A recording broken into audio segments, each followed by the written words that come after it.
చాలా మంది ఇప్పుడు జాబ్ చేసే దగ్గర సాఫ్ట్‌వేర్స్ గానియండి, వేరే వేరే కంపెనీస్‌లో టీ అనేది చాలా ప్రధానం. టీ అయినా, కాఫీ అయినా కాఫీ. ఇస్తుంటారు. యెస్. ఎక్కువ కాఫీ అండ్ టీ తీసుకోవడం వల్ల సైడ్ ఎఫెక్ట్స్ ఏమైనా ఉంటుందా? లేకుంటే హెల్త్‌కి మంచిదా sir? Yes, definitely tea and coffee అనేది సైడ్ ఎఫెక్ట్స్ ఉంటాయి. ఓహ్!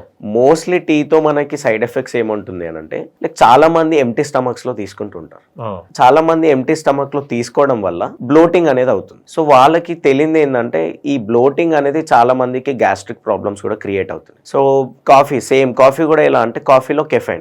కెఫైన్ అనేది ఉంటుంది. సో కెఫైన్ ఎక్సెస్ అమౌంట్ తీసుకోవడం వల్ల ఎంఎన్సీ కంపెనీస్ వాళ్ళు కానివ్వండి, వర్క్ ప్రెషర్ ఎక్కువ ఉన్న వాళ్ళు కానివ్వండి, ఎంఎన్సీ అనే కాదు, నార్మల్లీ ఎవరైనా వర్క్స్ చేసే వాళ్ళు కూడా ఎక్కువ వర్క్ చేయడం వల్ల వాళ్ళు స్ట్రెస్ ఫీల్ అవుతున్నప్పుడు కాఫీ తాగితే వాళ్ళకి స్ట్రెస్ రిలీజ్ అయిపోతుందని అనుకుంటారు. ఎక్కువ కెఫైన్ తీసుకోవడం వల్ల మనకి స్లీప్ మీద ఎఫెక్ట్ పడుతుంది. సో స్లీప్ మీద ఎఫెక్ట్ పడడం వల్ల మనకి ప్రాపర్ స్లీప్ ఉండకపోవడం వల్ల నెక్స్ట్ డే మనం యాక్టివ్ గా ఉండలేము. సో కెఫైన్ అనేది 3000 మిల్లీగ్రామ్స్ తీసుకున్న వాళ్ళైతే అసలు స్లీపే ఉండదు. 1 hour 2 hours కూడా స్లీప్ పట్టదు. సో కెఫైన్ ఇప్పుడు ఈ మధ్య కాలంలో ఏంటంటే, ప్రీ వర్కౌట్ గా ప్రతి వాళ్ళు జిమ్ లో తీసుకుంటున్నారు. ఎందుకు అని అంటే, లైక్ కెఫైన్ తీసుకోవడం వల్ల ఏంటంటే మైండ్ షార్ప్నెస్ అనేది పెరుగుతుంది, అంటే స్ట్రెంత్ పెరుగుతుంది. మనకి strength in the sense, gym చేసేటప్పుడు మనకి ప్రాపర్ లిఫ్టింగ్ కాన్సన్ట్రేషన్ అనేది వన్ సైడ్ ఉంటుంది. సో వాళ్ళు హెవీ వెయిట్స్ లిఫ్ట్ చేయాలని అనుకున్నప్పుడు, డెడ్ లిఫ్ట్ కొట్టాలనుకున్నా కూడా వాళ్ళకి ప్రాపర్ కాన్సన్ట్రేషన్ ఉండాలి అనేది అన్నప్పుడు కెఫైన్ అనేది ఎక్కువ ఇంపార్టెన్స్. సో కెఫైన్ అనేది ఈ కాఫీస్ లో ఎక్కువ ఉండడం వల్ల, వాళ్ళు ఒక 4 to 5 coffees per day prefer చేయడం వల్ల, సో కెఫైన్ టెస్టోస్టెరాన్ మీద ఎఫెక్ట్ పడుతుంది, స్లీప్ మీద ఎఫెక్ట్ పడుతుంది. సో దానివల్ల మనకి different types of skin problems కూడా రావడం జరుగుతుంది. డిఫరెంట్ టైప్స్ ఆఫ్ మనకి ఫర్టిలిటీ ప్రాబ్లమ్స్ కూడా రావడం జరుగుతుంది లేటెస్ట్ రీసెర్చెస్ లో. టీ అండ్ కాఫీస్ ఎంతవరకు తగ్గిస్తే అంత మంచిది. కొంతమంది ఉంటారు వాళ్ళకి షుగర్లెస్ టీస్ తాగితే బెటర్ అకార్డింగ్ టు మీ, కానీ ఎక్సెస్ అమౌంట్ కూడా షుగర్స్ వేసుకొని తాగే వాళ్ళు ఉన్నారు. సో ఎక్సెస్ అమౌంట్ వేసుకొని తాగడం వల్ల ఆబ్వియస్లీ ఒబిసిటీ ప్రాబ్లమ్స్ అనేది రావడం జరుగుతుంది. సో షుగర్ అనేది ఎంత తగ్గిస్తే అంత బెటర్ ఈ టీస్ లో. 1 to 2 coffee or 1 to tea is better.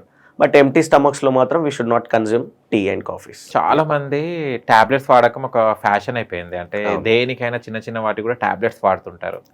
ఎక్కువ టాబ్లెట్స్ వాడడం వల్ల ఎలాంటి సైడ్ ఎఫెక్ట్స్ ఏమైనా ఉంటుందా? అప్పటికే రిలీఫ్ ఉంటుందా? అసలు టాబ్లెట్స్ వాడాలనా లేదా?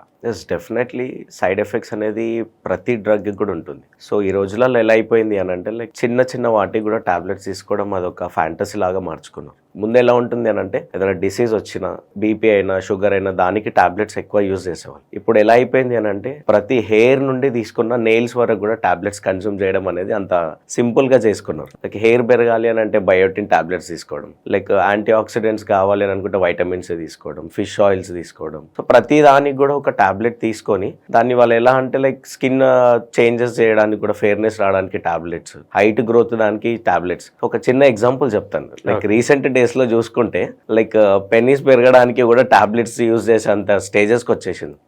సో పెన్నిస్ పెరగాలి అని అనుకున్నా కూడా టాబ్లెట్స్ తీసుకుంటున్నారు. పెన్నిస్ పెరిగిన తర్వాత ఇంటిమేసీ ఉండడానికి కూడా టాబ్లెట్స్ తీసుకుంటున్నారు. సో ఎలా అయిపోయింది అని అంటే, లైక్ సెక్షువల్ గా కానివ్వండి, ఫిజికల్ గా, మెంటల్ గా, ప్రతి దానికి కూడా టాబ్లెట్స్ తీసుకోవడం వల్ల సో ప్రతి దానికి కూడా సైడ్ ఎఫెక్ట్ అనేది ఉంటుంది.